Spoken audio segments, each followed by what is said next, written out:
Good morning. Welcome to TERRA at Home and happy Thanksgiving weekend. I'm here with Scott from Scott's Lawn Care, and we are talking about taking care of your lawn in the fall.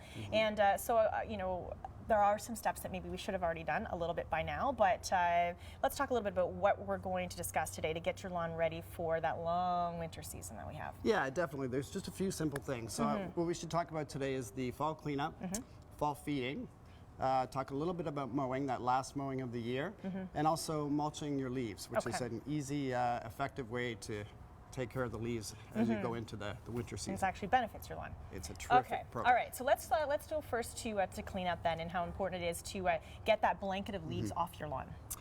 Yeah, so really what we're talking about here is it's all about keeping debris off your lawn so that the grass is still getting as much sunlight as possible. So you want to take your rake, do a light raking over the whole surface, you know, remove the leaves, the sticks, the stones, any other sort of debris that may go over top of the grass and block the sun from getting to those grass Okay, because this is key right now for it to get as much nutrients as it can from the sun before it is covered with snow. Absolutely. If that grass gets covered up and it dies, then it's not going to come back next spring, and you're going to, you know, need to reseed or some other effective ways to bring it back. So, because there's definitely a difference between a dormant lawn and a dead lawn. Absolutely, absolutely. Right? And sun is the key. And sun is key. Yes. Okay, so making sure you get a good raking and getting that through there, obviously key component. Okay, so let's move on to.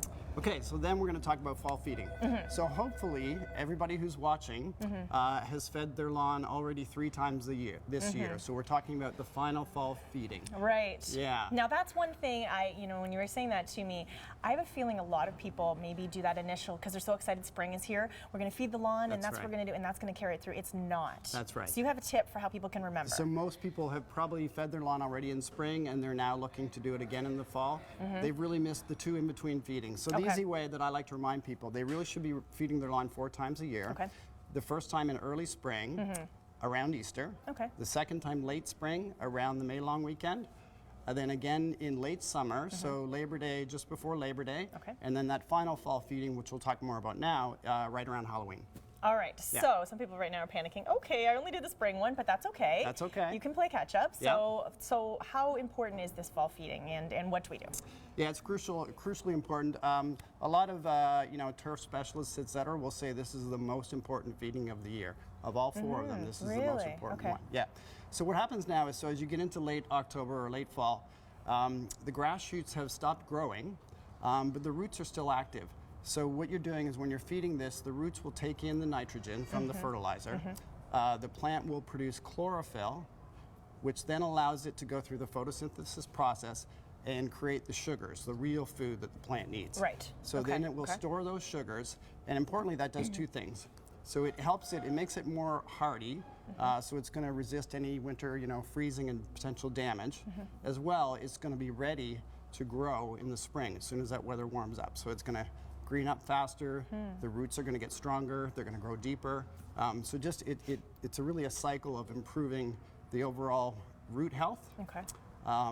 And getting off to a great start next spring. Now, when in the actual process of feeding, I think sometimes people think it's a little bit daunting, right? So how easy is it? You know, I usually say that feeding my lawn for me, and I think for most people, is actually quicker and easier than mowing it. So everybody mows it once to twice a week, depending on the time of the season. Feeding it is less time, easier, less effort. It couldn't be much simpler. And there are lots of choices in terms of feed, and really, do you have to look at your lawn exposure or anything like that? Do you have to worry about certain things like that when you're feeding? No, not really. We've actually made it as simple as it can be. So there are essentially two feeding formulas. One is your all-purpose that you use for those first 3, so early spring, late summer.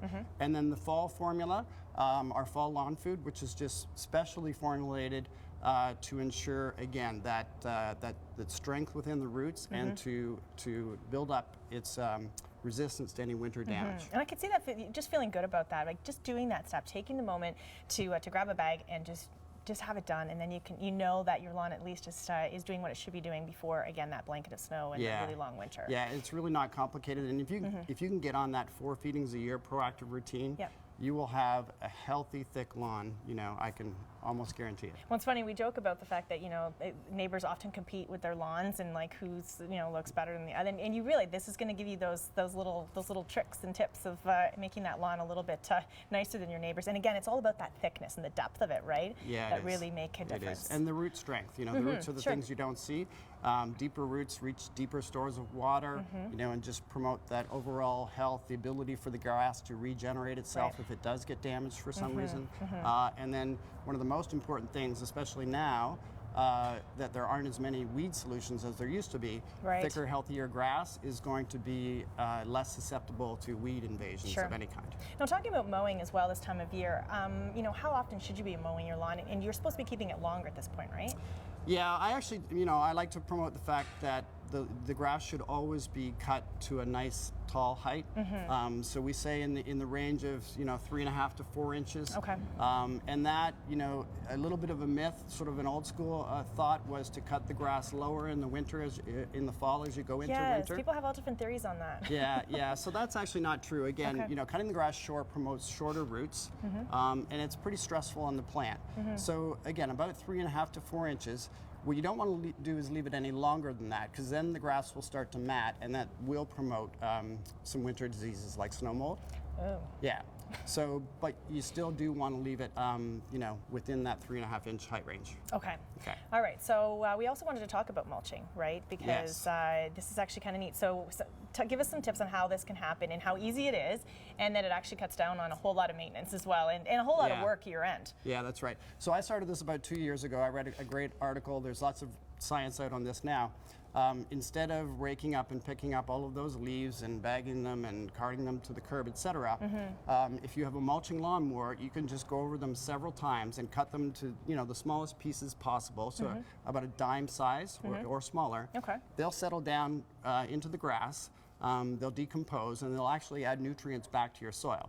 So not only is it great for your grass and your soil, it's easy, and it's less work for everybody. That's amazing. Absolutely. A lot of people some people have a lot of leaves on their lawn. And again, as you say, it's quite the process. You have to wait for the pickup day and, all of that. But if you can just your neighbors are probably wondering, what are you doing? Mowing over top of your leaves, but getting them down and actually helping them they're part of nature, so they should be there. It's just not good when they're creating a blanket, right?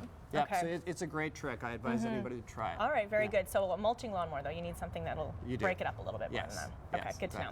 All right, so obviously it's this time of year when you need to be thinking about this stuff. So up until, how much time do people have right now with this being Thanksgiving weekend to get that lawn fed and do what they need to do?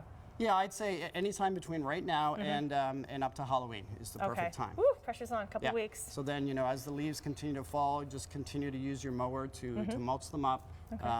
And again, an easy way, an effective way to take care of your lawn. I love it. All right, thanks so much. Good information, Scott. You're All right, very we'll welcome. be back with more TERRA Home after this. Thanks.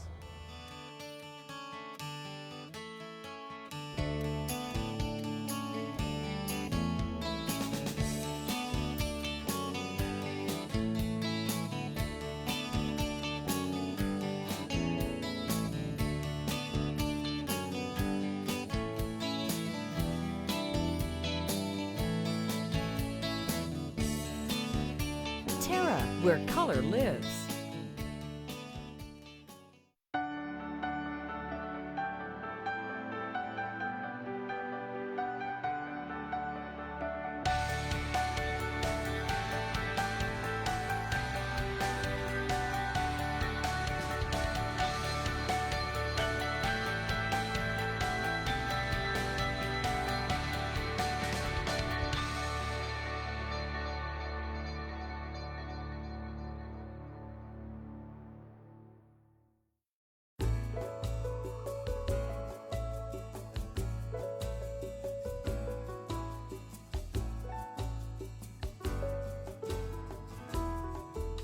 Heritage perennials. Look for us in the blue pots.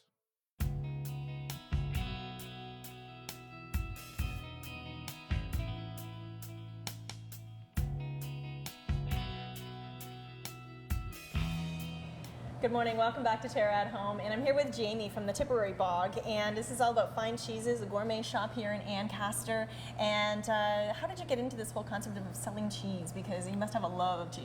I have a love of cheese. I went to culinary school, so after I was done culinary school and doing retail for so long, I thought combining cheese, the olive oils, balsamics, the love of cooking, I thought it would all be a great combination for a store. And then you're in it, right? You're living it every day. Exactly. So let's talk a little bit about your name and explain to me how you got the name Tipperary Bog. So it was in an article in Europe that we read, and it dates back to a 1,400-year-old piece of cheddar cheese that they found in a bog when they were digging peat out of a swamp. It's hard to believe because, again, with the preservation of cheese and what you can do, clearly it shows you you Yes. can protect the outside and somehow the inside's still okay. Exactly. Right? Because and that's one thing we can talk about at some point too, is the washes and how it flavorizes the cheese. So let's talk a bit about some of the types of cheeses that you have here.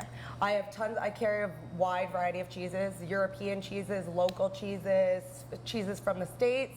We try to carry pretty much everything, and we try to switch every week to Fun. Yeah. And that's good, right? Because you're going to have your regulars that are coming in and maybe looking for something different, right? Exactly. Sometimes. Now, obviously, you have people will come in and buy 1 or 2 cheeses. They're very familiar.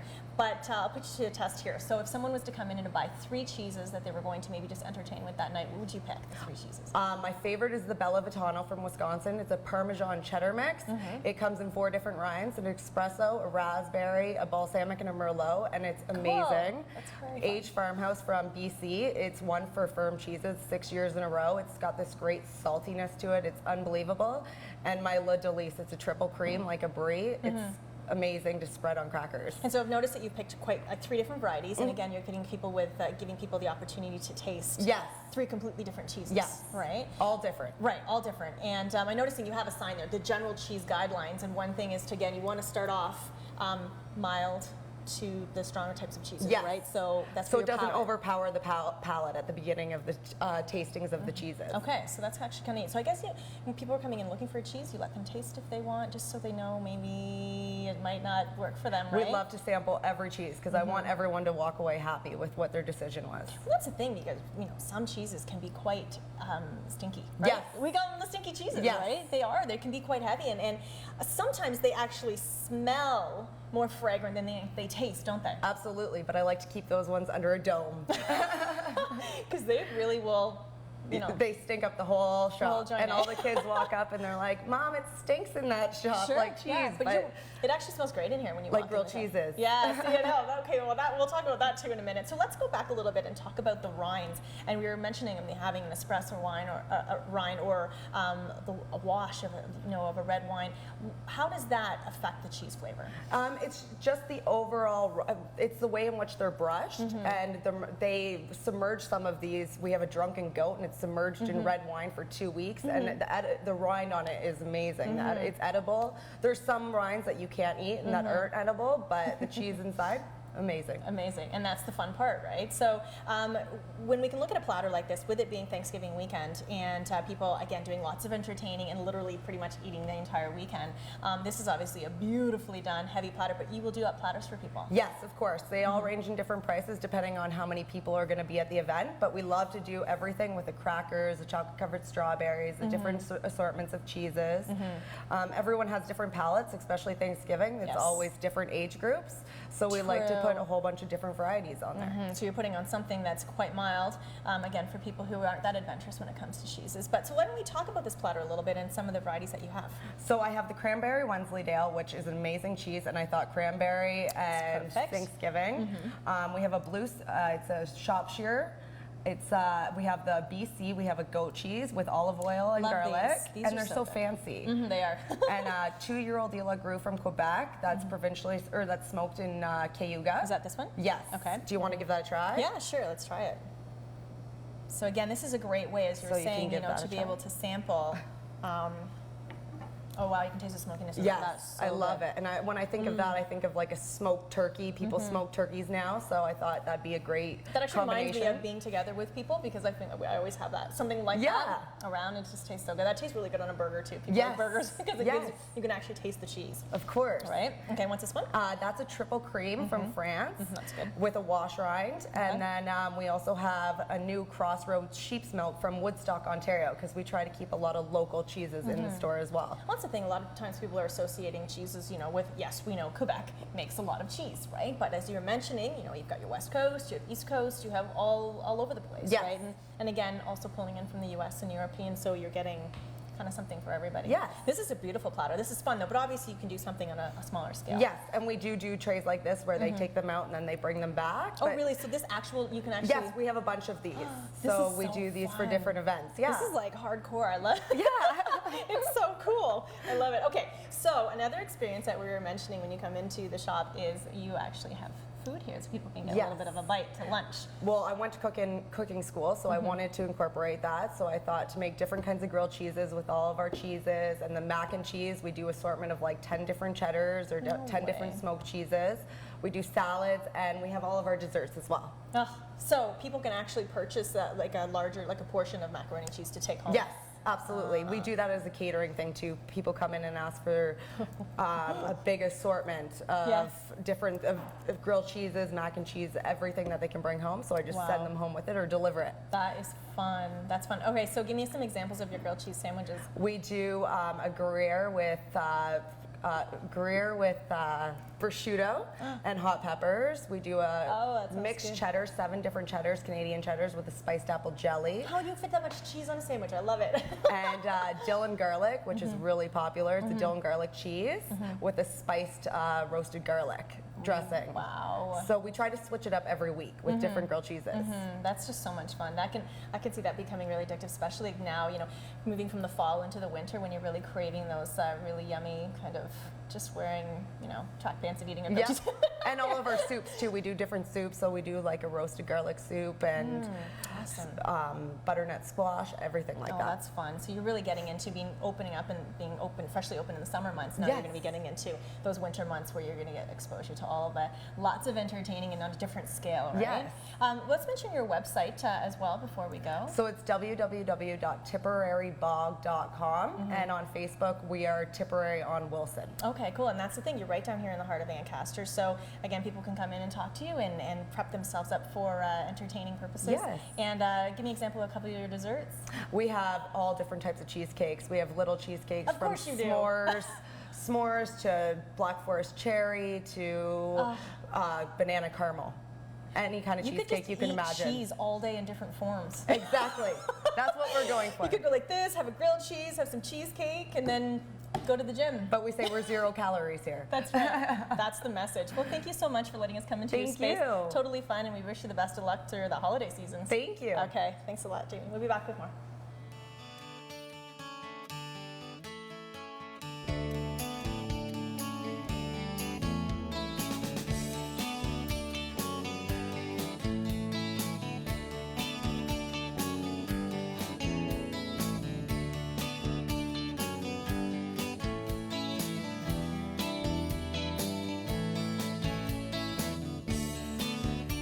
Terra, where color lives. You've sat under them and built forts in them. You've swung from them and fell out of them. You've even fallen in love under them. Trees have always held a special place in our hearts and memories. A natural beauty, trees will grow with you and your family and bring color and nature into your world. For your assurance of quality, look for trees and shrubs with the Medallion plant tag. Medallion plants, locally grown, the pride of Niagara.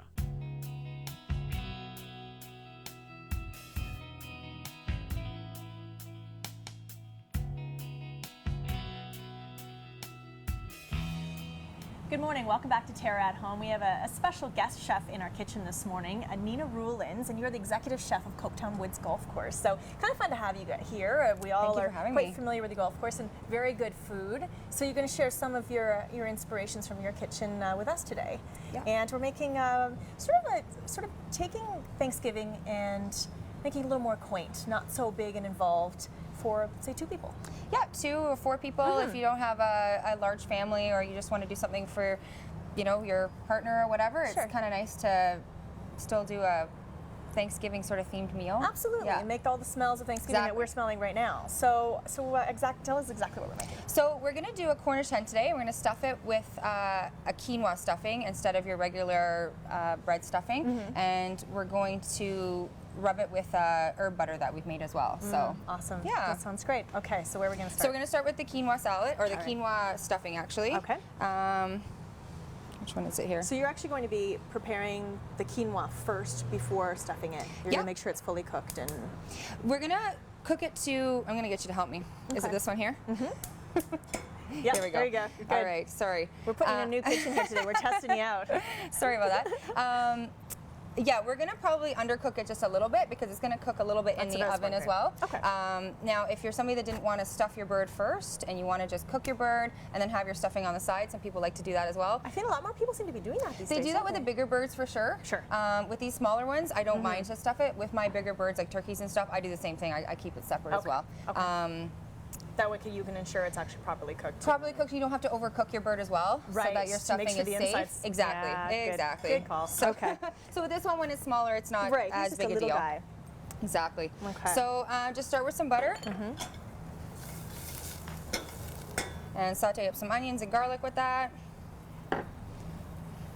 I like this idea, you know, of again being able to. Some people just don't really want to go to the whole work of having to cook a full-size turkey, so you can It's totally. a lot sometimes. Yeah, it really takes up is. a lot of your oven space. It and absolutely does. Yeah. This is a really great idea for anybody. I mean, even if you're having a lot of people over, you could make a whole bunch of these. You could have everybody make one or two, or something, right? Exactly. Bring them over. Share the load of the work, right? Exactly. So just getting a little bit of that going before we add our quinoa and that to it.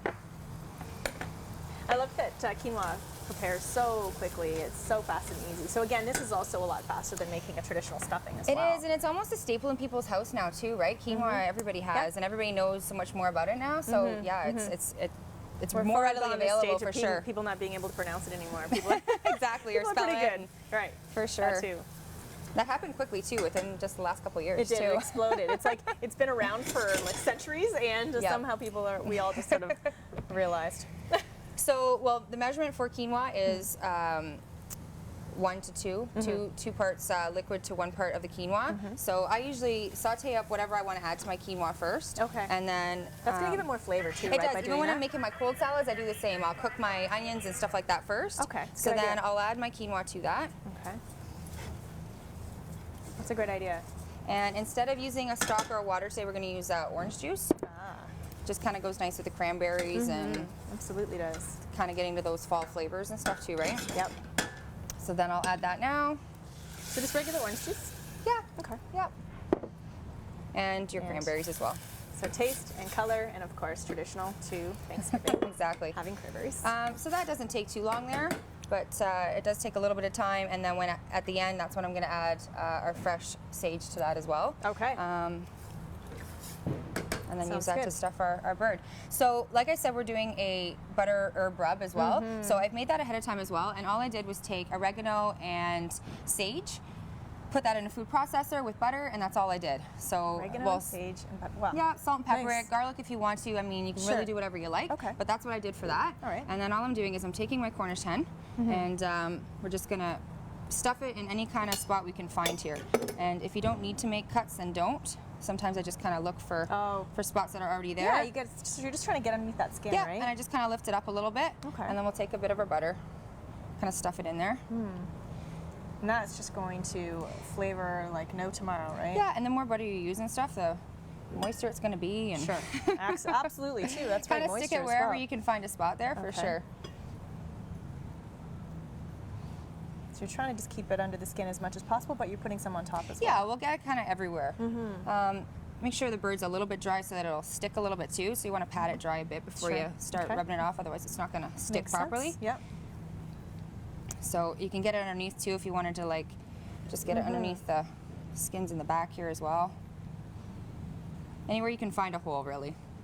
And again, of course, using that combination, you know, of those herbs, sage, of course, is very much. It's really when you smell that, you think of Thanksgiving. You For can't sure. help, right? I mean, yeah, Christmas, Thanksgiving, The Christmas as fall, well. and winter Right, flavors, right. right? course, So Tara has tons of herb plants, and the sage plants look nice sitting in her kitchen, right? they too. do. You They're can beautiful. use them. Yeah. It's something so nice about picking fresh herbs like that too, I know. right? There's something good about Yeah, that. and at Copetown we've got a herb garden in the back that we use all the time. We're Yeah, how constantly nice just going is out that, to the, right, as a to the chef back. to have Oh, that? it's beautiful. Yeah, that's bonus. It's quite the treat, really. Well, it is. It absolutely is. That's great. So then, yeah, just taking the quinoa and stuffing it right in there. And like I Okay. said, it's undercooked just a little bit. So undercooking it would be roughly how long would you say time-wise? I don't know, I'd say obviously maybe it about depends. 8 minutes or so. Oh, okay, sure. And you'll know because it'll still be a little bit dense, a little Yeah, bit firm. it's still tight, and right? then and then you're just taking.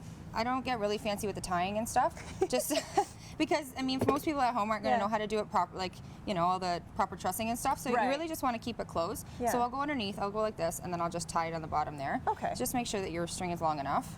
But you just want to keep that so that it's not exploding at the end of it, right? exactly. Yeah. Just a little bit to keep it in there, and that's about it. Okay, so you're going to pop this guy in the oven, and how long is he going to be in there for? He's going to be in there at 375 for 45 minutes. Okay. Anywhere between 35 and 45 minutes. So So obviously you can still do your temperature check and make sure that he's up to... yeah, definitely. You want to cook it to 185. Okay. And make sure the juices are running clear. You don't want to and- poison your date. Exactly. That never ever ends well. All right, we're going to take a quick break. We'll come back right after this, and we're going to finish it all up for you.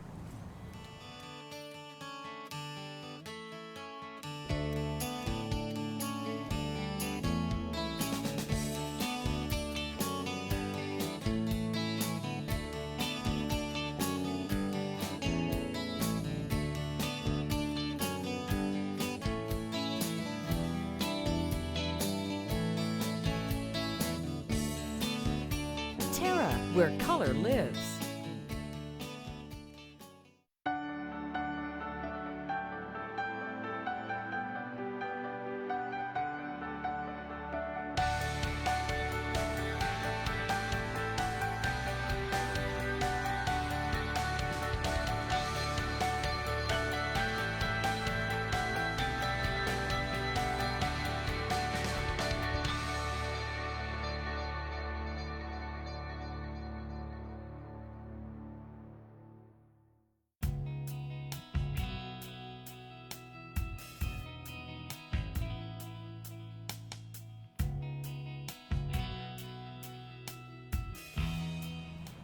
Welcome back to Terra at Home. We're back with Chef Nina from Copetown Woods Golf Course, and we were making our Thanksgiving dinner for 2 or 4, just a little bit of a smaller number, but with the cute little capons that we have here. So here's our finished guy, fresh out of the oven. Yep.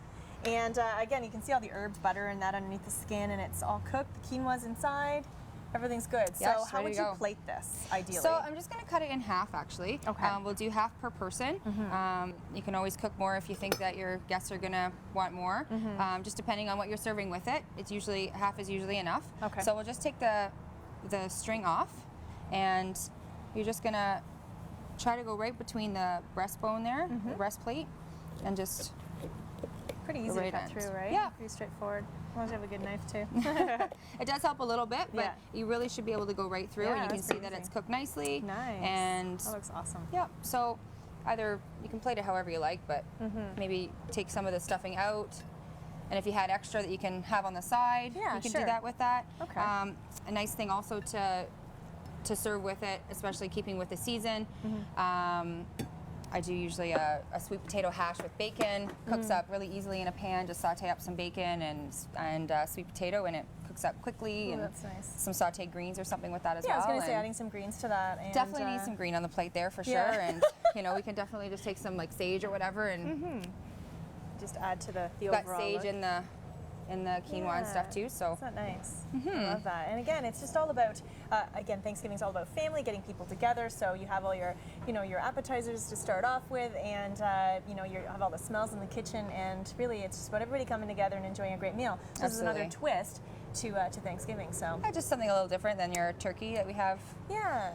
how many times a year? which is not as labor intensive, right? We Yeah. realized, and again, quinoa, a good option as well. And of course, you can go, and then if you have quinoa and you cook it on the side, then of course you can always have the vegetarian options for people. As Exactly, well. for sure. Well, thank you, Nina. Yeah, Good stuff. thank you very much. Yeah, can't wait to try this. That's it for now. Have a good weekend.